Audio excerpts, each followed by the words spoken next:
Massachusetts. Thank you, Mr. President. I thank Senator Kaine for his leadership on this issue. President Trump's new tariffs are not Liberation Day, they're Obliteration Day. They are going to be remembered as something that raised taxes on every American consumer, had foreign countries then attack businesses all across our nation, all without a plan from President Trump to have an end game. President Trump is just making this up.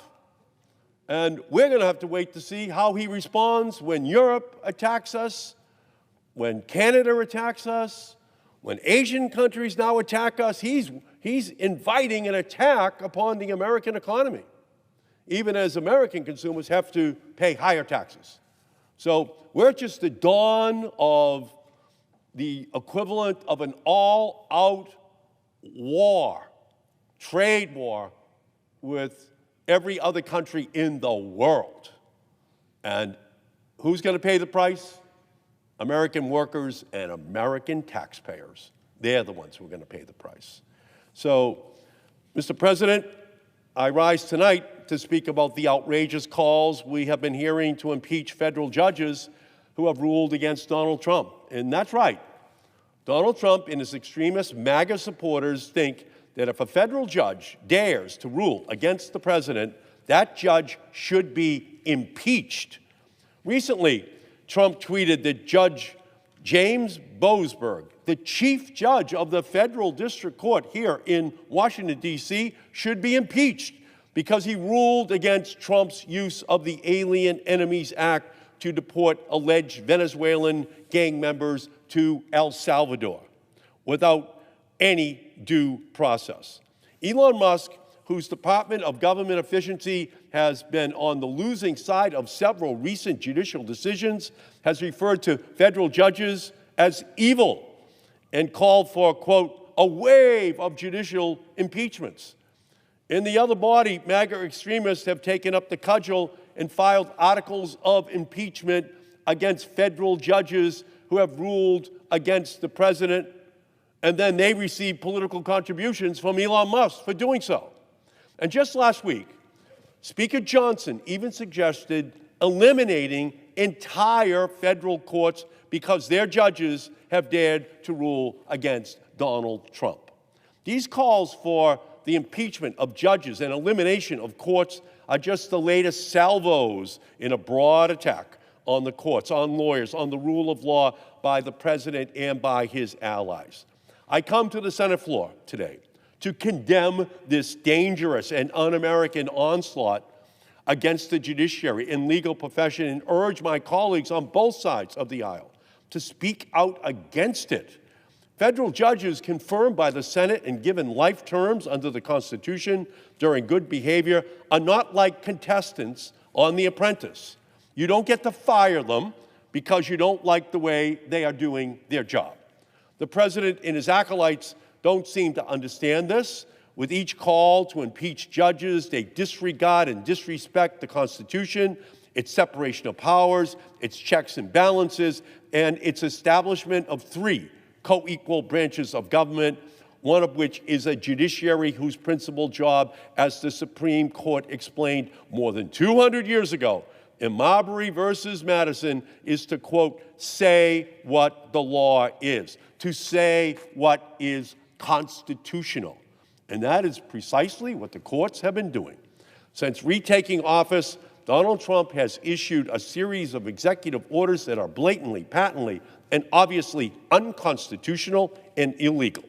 Trump's illegal belief that he can supersede the Constitution and the laws passed by Congress with an executive order has spawned more than 100 lawsuits against his administration.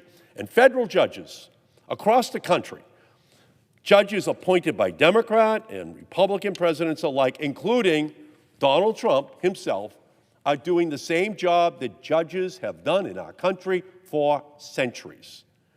They are interpreting statutes, making legal determinations, and upholding the Constitution of the United States. They are moving swiftly to to hear cases and for now preventing some of the most egregiously unlawful Trump policies from taking effect. Revoking birthright citizenship, blocked. Freezing all federal funding, blocked. Pulling down public health websites, blocked. Capping funding for critical health research at the National Institutes of Health, blocked. Denying gender-affirming health care to transgender youth, blocked. Allowing Musk to unbridled access to Social Security data, blocked. Clawing back funds appropriated by Congress and obligated to my National Climate Bank, blocked by a federal district court judge. And the list goes on and on and on and on. Blocked, blocked, blocked, blocked. In these cases, like any others, if the losing party disagrees with the judge's decision on what the law is, they can appeal it. What they shouldn't do is to call for the extraordinary step of impeaching the presiding judge. That is a remedy the Constitution reserves for only grave ethical or criminal misconduct. And that's why John Roberts, the Chief Justice of the United States, was compelled to issue a rare public statement after President Trump called for the impeachment of Judge Boasberg. Without referring to the president directly, the Chief Justice nonetheless rebuked him, explaining that, quote, for more than 2 centuries, it has been established that impeachment is not an appropriate response to disagreement, and that, quote, the normal appellate review process exists for that purpose.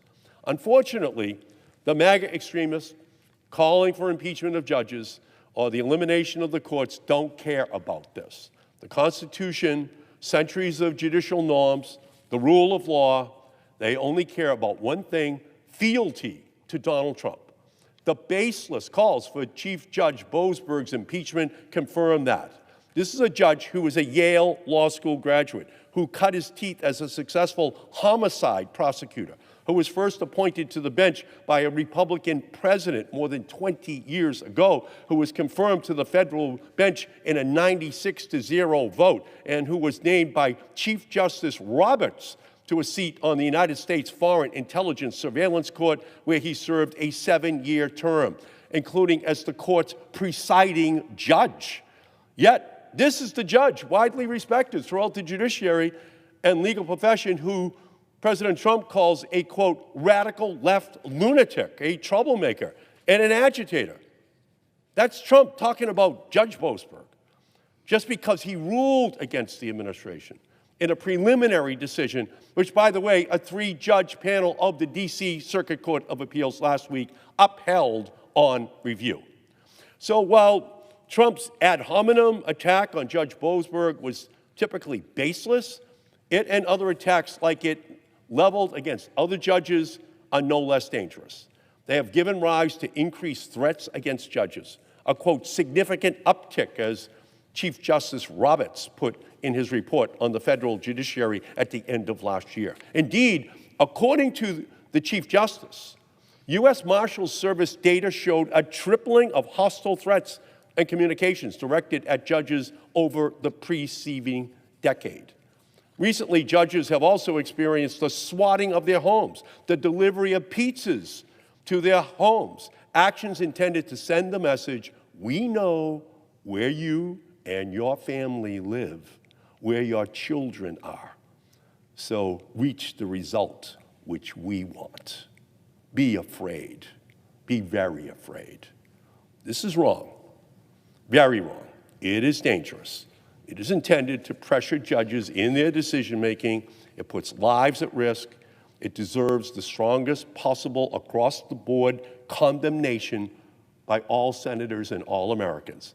Instead, my Republican colleagues have been awfully quiet, fearful of upsetting President Trump, who has followed the Godfather Part 1 playbook and made them an offer they can't refuse. A primary opponent if they just don't go along. Well, finally, I have a few words about Donald Trump's unprecedented executive orders targeting law firms and individual lawyers who have litigated against him.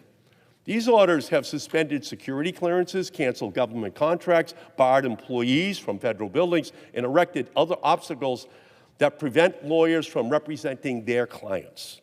Trump has even directed the Department of Justice to seek sanctions against attorneys who file frivolous lawsuits or engage in vexatious litigation against him.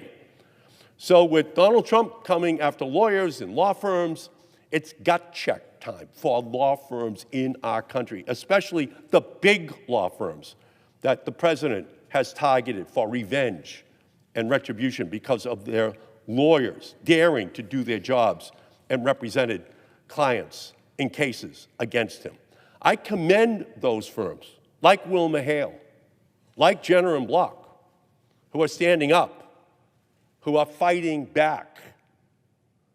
And we need all law firms to stand up to this administration and to continue to stand up for the rule of law. And those that don't, especially those that seek to appease and accommodate the president out of fear that their bottom line will suffer grave risk, grave harm to our liberties, will in fact depend upon the lawyers who take difficult and unpopular cases, often against the government, and zealously representing their clients in those matters. I'll conclude with this. The attacks on our judiciary, the calls for the impeachment of judges, and the attempts to intimidate and retaliate against lawyers who dare to stand in defense of the Constitution are not just an assault on individuals. They are an assault on the very foundations of our democracy. The courts are not pawns in a political game. The rule of law is not up to negotiation. If we allow this dangerous precedent to take root, if we tolerate threats against judges and lawyers who fulfill their constitutional duties, we set the stage for the erosion of the checks and balances that have safeguarded our nation for over 2 centuries. This is not about protecting one man. This is about protecting the principles that ensure justice and fairness for all Americans. It is time for all of us as a nation to rise above partisan interests and defend what makes us strong, our commitment to the Constitution, to the independence of the judiciary, and to the rule of law. And I urge my colleagues, all of my colleagues, and every American to stand in defending these sacred institutions, not for our political health, but for the health of our democracy itself. I thank you, and I yield back, Mr. President. I recognize the senator